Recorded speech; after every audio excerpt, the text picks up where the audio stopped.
In this free giveaway, I'm going to show you a couple of key reasons as to why your dog is dragging you out of your property and down the street, and how to turn it all around so that you are back in total control.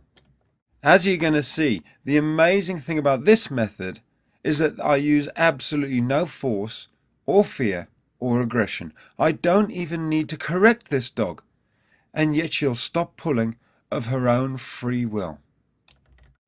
A lot of people fail to realize that unless you first establish yourself as the pack leader in the house, your dog will never let you be the pack leader on the walk, and so they'll always pull you.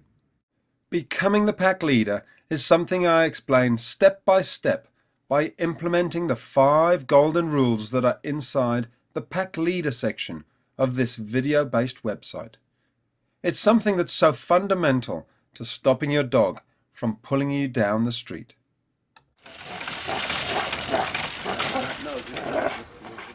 Just to give you a bit of background, I came to work with Bella as she was being aggressive with another dog in the house.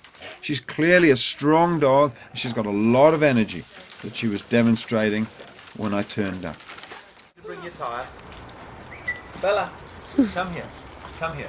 Good girl. Also, it's worth pointing out that Bella is usually walked on a check chain. But as you can see, she either doesn't like it or she's playing a game. But I'm going to show you how you won't even need one when you know how to walk your dog properly.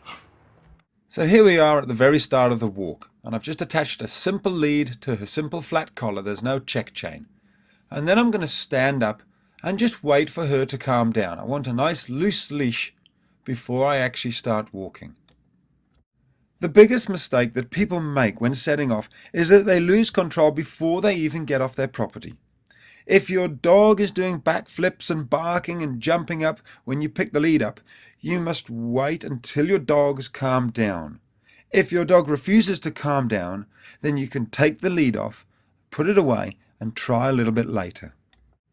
Whether your dog will respect you when you put the lead on them, or whether they'll pull you, comes back to whether you first established yourself as the pack leader and your dog has that respect for you or not. Here I am with Bella just walking around the garden. I'm making sure she's on a really loose leash. I'm only taking a step forward when she's calm and relaxed. And then I'm doing something called stop, start and change direction, which is as exactly as it sounds. I'm using the objects and furniture that are left in the garden here to block Bella, to make sure that she can't push past me. And then as I keep her on the same side, I turn her around and walk back again. I continue with these exercises until we're ready to move closer to the gate. Here we are, we've actually reached the gate, and of course Bella tries to push through. So I open it and I move straight away from it. I walk her away. Taking control of the situation like this is very convincing to the dog.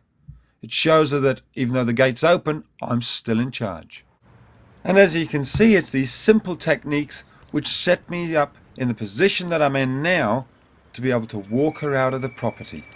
All the groundwork that we've put in means that we've got a far calmer dog when we actually leave the property. It's only going to take a couple of seconds before she starts to respond and understand that outside, just like inside, we're in charge and she should be listening to us. We've virtually got a different dog immediately. Just to remind you, here's Bella a short while earlier with her owner, and here she is now. If you're patient and take your time, then with a bit of knowledge, you can have the dog you've always dreamed of walking beside you quicker than you'd ever imagine. Inside this site, you can watch the entire video of me working with Bella, from the second I pick up the lead and put it on her until we're walking calmly down the street together. You can also see how we got her relationship with Asterix back on track. There's nothing left out, so that you can follow it exactly, step by step, until you get to this stage, where you aren't even holding the lead, and your dog is walking by your side. Not even holding the lead, she's just walking next to me. Once you've put in place the 5 golden rules to becoming the pack leader that are shown on the site, then you'll be in a position to train your dog.